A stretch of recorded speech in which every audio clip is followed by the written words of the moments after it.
so many people, they want this like perfect, easy life. And I always tell folks, like, if you look at it this way, like if you were to watch a movie or a TV series, whatever, and you knew that it was just everything was going to work out from the beginning and there wasn't any drama and there wasn't a bad guy, everybody was a hero, like nobody would watch that show. Like we watch shows because, oh man, he did them dirty, right? Like that's what we watch. Oh, there's a struggle that they overcome. And let's say that somebody, God, whatever you want to call it, is watching over us. Well, your life has an opportunity to be entertaining and exciting if you look at it that way versus always being the victim of society. Colin.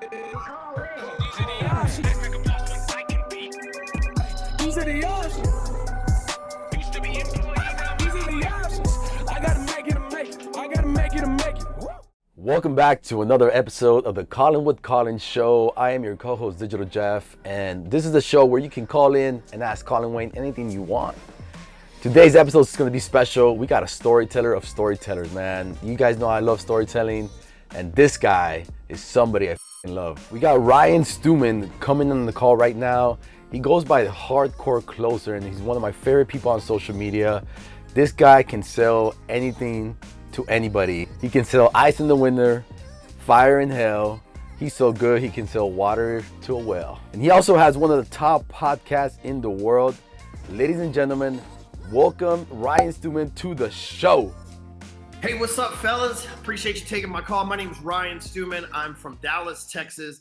And my question is, right now, it's hard to source things. So it's a big struggle for a lot of business owners that are in the goods business, right? It's like service, something that you offer your time, that's fine. But right now, just the other day, I flew from LA to St. Louis, and we flew over like the port of LA, and there must have been 1,000 ships backed up. And the pilot in the plane said, yeah, it's that way because there's no labor. And I know a lot of people right now can't get supplies. So they're like, and if the supplies they do get, they're having to charge through the roof, which is causing a big struggle. So what are you guys really doing to overcome some struggles right now like that in your business?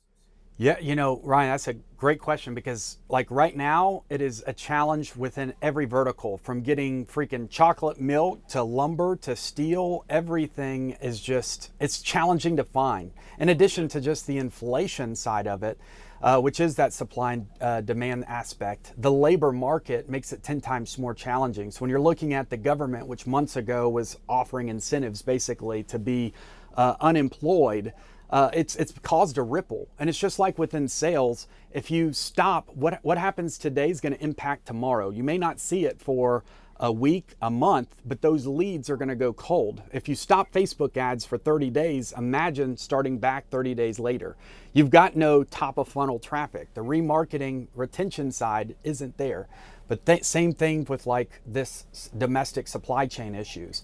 Labor goes away, you're dependent, and we've always been dependent on third-party nations, China, to get things in the door. But if everything's backed up, then it causes an impact. And I think it's been this way for a long time, but now it's getting 10 times worse because of what happened last quarter. And so for me and my business, Redline Steel, we source domestic steel at Nucor, which is one of the largest steel manufacturers. The challenge that we're having right now is the tonnage. The CRU index is over 340% higher than what it was this time last year. So not only an inflation standpoint, but also like finding the steel, because the steel mills get paid on tonnage. They want to run thick gauge steel because the same amount of time is also the reward of a higher payout. So they want to run like 1/4 inch, 3/4 inch mild steel, where I'm needing just thin gauge steel. So what's happened is aluminum, for the first time that I'm ever aware of, is cheaper than mild cold rolled steel, which is absolutely crazy. So it's forcing me to pivot and to go into different areas. So we started to sell t-shirts last November, and now we've scaled it to where we're selling about 100,000 shirts a month. And that's something that has actually kept its true cost, and it hasn't even increased. I expect it to go up some, but it's not going to be a 340% increase. So, my business model, I've just had to be comfortable in uncomfortable situations, kind of like shifting into something that I thought, you think Redline Steel, we only sell steel products, but we sell a hell of a lot of shirts, canvases. We're about to get into like welcome mats and other things, anything within the home decor category. So just pivoting and really just trying to figure out what works today isn't necessarily going to work tomorrow, and we have to move fast. And the way that I look at it also is like my zero is most people's like they're comfortable. So my threshold is 3 months of fixed and variable cost expenses into a savings escrow account, and then an additional 90 days into working capital.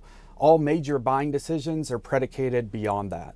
And so if I'm beyond that capital level and I still have 90 days working or 90 days CapEx in the bank from savings, I'm already at zero because I have no working capital. Even though in theory we'll call that $500,000, that is my zero. So if it's below that pain threshold point, I've got 90 days to figure something out and pivot to something else. Ryan, I'm curious, like I know challenges with what you're doing and scaling into different verticals with physical products. I've seen on social media you launching restaurants into that industry, different franchises. How has that been a challenge for you? Because, you know, correct me if I'm wrong, I didn't know you had experience into that space. You are an incredible salesman, which that's a massive gift. But going into verticals that you're not consciously aware of, you know, what are some of those obstacles that you're seeing right now? And are there any like uncomfortable, unforeseen things that's kind of cost you to pivot? Yeah, very, I think that's life. You know, like so many people, they want this like perfect, easy life. And I always tell folks, like, if you look at it this way, like if you were to watch a movie or a TV series, whatever, and you knew that it was just everything was going to work out from the beginning and there wasn't any drama and there wasn't a bad guy, everybody was a hero, like nobody would watch that show. You know, like we watch shows because, oh man, he did them dirty, right? Like that's what we watch. Oh, there's a struggle that they overcome.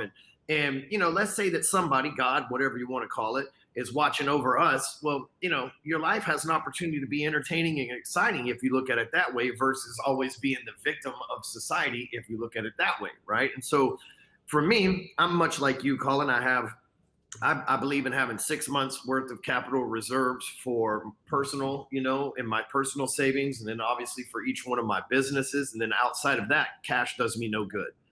And I'm a big believer. I agree with Cardone that cash is trash, especially right now with very low interest rates. So, you know, I've been buying real estate for the better part of 20 years now, since 2004. So almost 20 years. I've been buying real estate and I still own a lot of real estate. But, you know, I like trying new stuff and getting out of my comfort zone, because what I do for a living is basically a business consultant.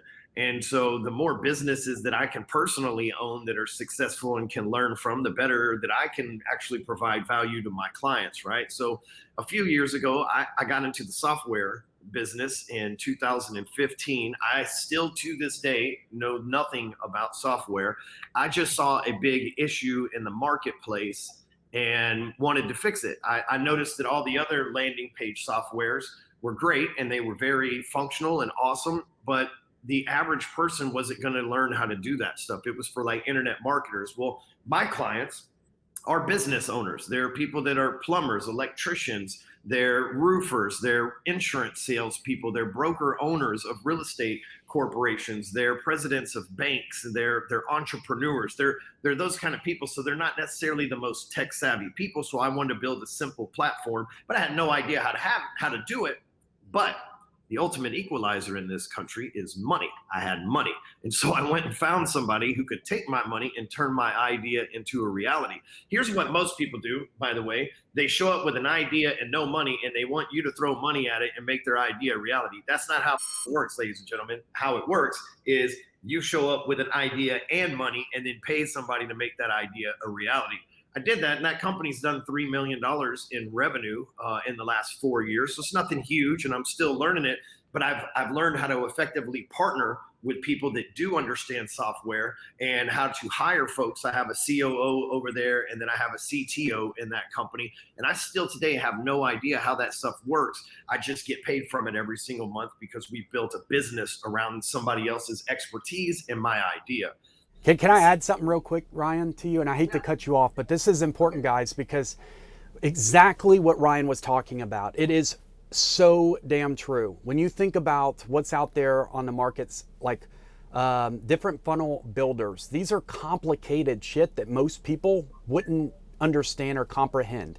When you think about, for granted, Colin, because you're a genius at this stuff, so to you it's easy, but to the average person it's mind-blowing. Bingo. But you saw the market opportunity because of the complexity behind it, trying to build this stuff out. And I guarantee you, based on market research, Ryan went in and probably tested a bunch of different platforms. That's part of like building a business plan. What are the pain tolerances? Can a general person go in and apply this? So he found a blue ocean market because, one, software is incredible. The EBITDA payouts, he goes to exit. Now he's at a 40, 50 times multiple because of that annual recurring revenue side. So it's going to be a massive differentiator between real estate. That's going to be just a, that passive fix that goes to flip, and now you can use that, collateralize it, and go and buy multiple things.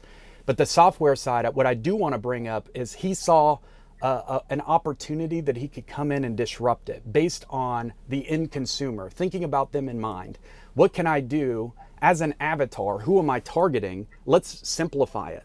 Let's make sure that the objective is leads, and that they can, or a sales, generating, nurturing that lead, making sure, and then simplify it. Make it extremely easy on that, kind of a done for you system. And that is genius because that doesn't really exist. I've tested a lot of different funnel builders. What is the name of that app, by the way? It's called Phone Sites. And dude, here's what we did. Like it's called Phone Sites. And here's my theory, okay? I believe that, and I say this all the time, there's 10 numbers and 7 colors and everything else humans just complicate, right?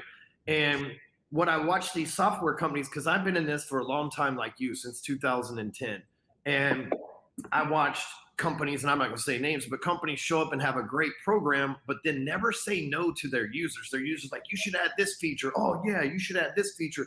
And the next thing you know, there's 5 million features, and a brand new user shows up and goes, I don't know how to use any of this or what I need. And then they just have overwhelm. I wanted to create something that people could just log in with no skills, no necessary, and just make something that's functional. It didn't have to be the most beautiful. And if you're good, you can make it beautiful. But I needed something that worked within 15 to 20 minutes max attention span, right? And Colin, as we have about 6,000 users right now. So we're still new and growing. But on top of that, what's really cool is that as people started asking for things, we kept saying, no, we're going to make it simpler, not more complicated.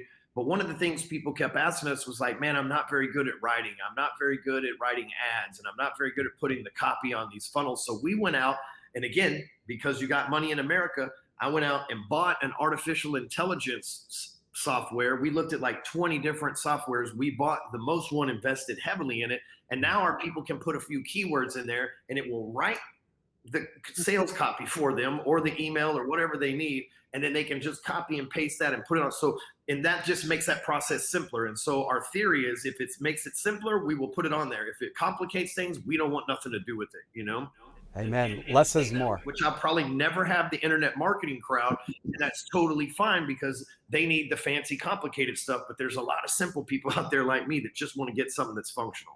And you ask about the restaurant business, it's kind of the same thing. But here's my thoughts, right? And I just, hopefully this will inspire somebody to think this way too. So if you're paying attention to the country right now, things are a little different. And that's totally fine. And it is what it is. But I start looking at things of not how can I collectively suffer with everybody else? Because that's not how I think. So what I started thinking was, well, everybody else is mad at the president, whichever one that they were mad at. While they're mad at the president, I'm going to figure out if we're going to become a socialist country like everybody says, and I'm not saying we are, but if we are, how do you win in a socialist game, right? I done won the capitalist game. I'm getting a participation trophy, pretty good size in that. So how do you do it in the socialist thing? Well, first you got to have money. So I better make sure that I'm making money, right? In case we do flip somewhere in the future. I want to be on the have, not the have not side. So I start thinking, okay, I own a business.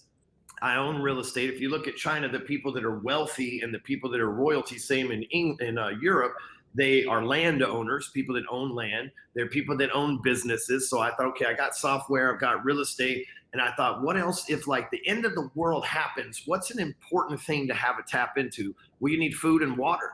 So I thought, well, I'm going to start investing into restaurants because then it's at least in some way I'm tied into the supply chain of food. So I'll know ahead of time if something ever happens. If my restaurants start running into shortages of food, then I'm, okay, cool. And then I'll know that I need to do something at home to stockpile my own personal food because something's coming, right? And in the meanwhile, I'm going to make money from them because I partnered with an operator that's running. We've got collectively between me being in the parent company of Everbowl, and then I have, I think, 20 Dirty Birds and that I'm a part of. I don't own all of them outright, but I'm a part of, and then 10 Coconut Island Grills. So I'm sitting somewhere around 100 to 120 restaurants, depending on how many Everbowls we've got right now. And those are paying cash flow every month, just like my real estate property. And I take the money from the cash flow and I use that to buy something else. That's how you get really rich, is when you get your money to make money. And it doesn't even have to be millions. If you get your $20 to turn into $25, you didn't have to do nothing with it. That's how you get rich in America. You just keep doing that as many times as you can. And so now that's built this ecosystem that allows me to do what I do best, which is be the business consultant, preacher, whatever that you want to call me, right? And that's my mission and what I do best. But like you said, once I have these reserves, what's worked well for me is I don't need any money outside of these reserves, so let me invest all of it, right? And some deals win, some don't. I'm an investor in Skylabs, which is the software that's building Donald Trump's social media site right now. I'm an investor in Triller, which was just the Jake Paul fight and the Evander Holyfield, Vitor Belfort fight. Like, I'm an early investor in a lot of these companies because of my position. And like, hey, some may win and some may not. But if I'm not putting money out there, it's not doing me any good sitting in my bank. What's $10 today is going to be $8 in 2 or 3 years if I just leave it sitting there. Or I can turn around and turn that 10 into 10,000 over the next few years, because there's really opportunities everywhere right now if you're awake. Amen. And it's passive. Like that's what you're investing into, is everything is. I have no idea where these places are, bro. I don't even know what states these restaurants are in. I just know the checks cash every quarter, Man, God is good. Ryan, you have an incredible podcast that I've listened to for years. Would love for you to speak on that. And then I've got one last question for you at the end. Also, guys, he has a badass Facebook group too. And, I don't plug, like, if you've watched multiple shows, I haven't done one kind of, this isn't even an endorsement, but me and Ryan, we go back. I've been to his mastermind. He's got an incredible one. I find a lot of value, and you've been very consistent for years on your podcast. Would love for people to connect with you there. And then also you have a Facebook group that you provide a hell of a lot of value in as well, that I think that our audience can learn more if you're interested in, really sales, anything that's passive, but it's more catered towards the sales industry. And yeah, would love to hear about those. Well, with my podcast, it's called Rewire, and there's probably 800 or so episodes already in the tank there. I've been doing podcasts since 2011, before they were even called podcasts, and I didn't know I had a podcast. One day it just showed up on iTunes, and I was like, well, check this shit out. That's awesome, right? It's like, hey. And so, but it's called Rewire, and again, if you'll notice, there's a reoccurring theme with me. I saw a big problem in the marketplace, and I set out to fix it. And as far as I know, I was the first person to do this, right? There's been a lot of people that have copied me since then, but most podcasts were 30 minutes, 45 minutes, an hour, sometimes Joe Rogan 2 hours if they're really stoned and they go on for a long time, right? And I know that, I like getting things done. I like to the point, what's the subject? There's an author who's one of the best-selling authors of all time named James Patterson. He wrote Along Came a Spider, Kiss the Girls. And he writes books, and in the chapters in the books, they're like 1 or 2 pages. So as you're reading it, you feel like oh, I read 40 chapters today. It was like 5 pages, bro. But you feel like you're winning, And so I wanted to do something different. If everybody else had a 30-minute or longer podcast, I was going to do something that was the absolute minimum, which according to iTunes was 3 minutes. So if I did a 3 to 4 minute commentary with an intro and an outro, that's about 5 minutes altogether, right? And so that's what I did. And I thought, man, maybe people like it, maybe they won't. But somebody can say, hey, I listened to 5 podcast episodes on my way to work today at some point and feel pretty fulfilled that they're getting some stuff, right? And dude, turns out I was podcasting for an hour on the THC podcast, which I still do. And I barely, in 2017, I was barely getting 10,000, 12,000 listens a month. When I started Rewire, within 2 months, we were at 1 million subscribers a month. Now I think that thing's got 3 million active listeners a month. It's like insane because what happened, the benefit for me was Apple goes, oh shit, they're listening to like 6 or 7 episodes a week of this podcast. Let's just keep giving it to them, right? Never mind that it's only 3 minutes, right? That didn't matter. So it's been a big benefit, but it's called the Rewire Podcast. It's on iTunes, Spotify. And in Facebook, everybody was building same thing, right? I saw a difference in the marketplace. Everybody was building these email lists, but email was getting less and less deliverable, right? Everybody was building business Facebook pages, but unless you were running ads to them, they were hiding it in the newsfeed. So I looked around, I said, the only other thing, this is 2013, I said, the only other option is to build a Facebook group. So I'm going to stick with it. So how many people have been building a Facebook group by themselves since 2013? That's what, 9 years, 8 years? That I've been doing this consistently every day, 2 posts a day. And now that group is 103,000 members. And I promise you, we make mid 7 figures. I'll say we've done at least 4 million in sales from that group this year. So while everybody's struggling with deliverability to their email, we do email too. I'm not shitting on that. That works as well. Yes. But like we got 100,000 email subscribers and we got 100,000 people in our Facebook group. So we're hitting double. And one of my clients, Arnie Gisk, has a software called Group Funnels. So everybody has to enter their email in one of the questions, and we're building our list with this shit too. You mentioned group funnels, and so we just created this course specifically how to monetize from Facebook groups to using group funnels. 1 click adds it all to a Google Sheet, from Google Sheets into Zapier into Klaviyo, where we create tags, segmented audiences, and then flows, and then using that same data to dynamically serve them. And then it's super advanced, but it doesn't even have to be because I do it for them. Like literally, check this box. Go here, like everything's done. So super cool. And small world that this got brought up. Had no clue. Yeah, Arnie's been an Apex executive for probably 2 years. Every time I've talked to you several times over the years on the phone, every time I talk to you, man, you're like the only person I ever met in my life that's like passionate. Like I can feel it in your voice. It's like passionate about like geek stuff. You know what I mean? Like most people are like that are entrepreneurs are like, dude, I love selling steel, but there's a bunch of tech stack crap that I hate. But you are like such a deep, like that's your zone of genius is the behind the scenes of like, how do we target, retarget, remarket? Like, dude, and you can just tell when you talk about it, you light up like I do when I talk about like sales or mindset, man. I dig it. Amen. Yeah, and I think that's why I disrupted the market and why you do so good, because you're zone of genius and you know exactly what that is. And we go and find people that aren't that our strengths are not. And we double down on that. And we're able to really move the needle because we know where our best use of time is. Ryan, I got one last question for you. If you were to die tomorrow, what do you want to be remembered for? Having the best funeral ever in the history. So here's my plan.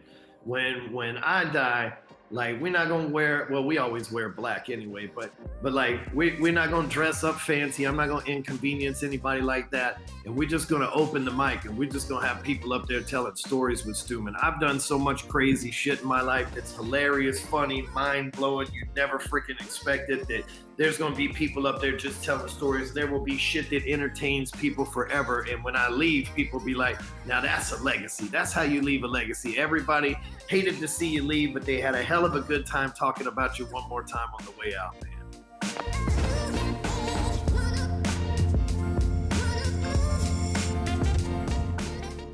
Don't forget to like, comment, and share this video with your friends. And every Monday, Wednesday, and Friday, a new episode drops. Also, you can be on the show. If you go to invite.millionairecreator.com, you can apply, it's free, and you may have a chance to be on the show with me, Colin with Colin. Be sure to share this video, and if you do, we may reshare your post. Also, if you enjoy entrepreneurship just like I do, I would encourage you to go to our new website, millionairecreator.com.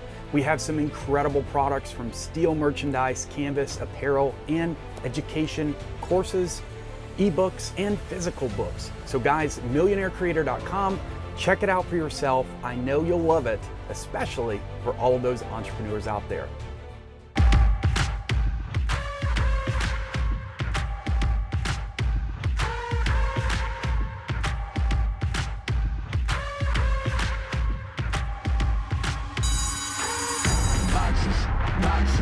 I cannot fit in the boxes. Stop it, quitting was never an option. Exhausted.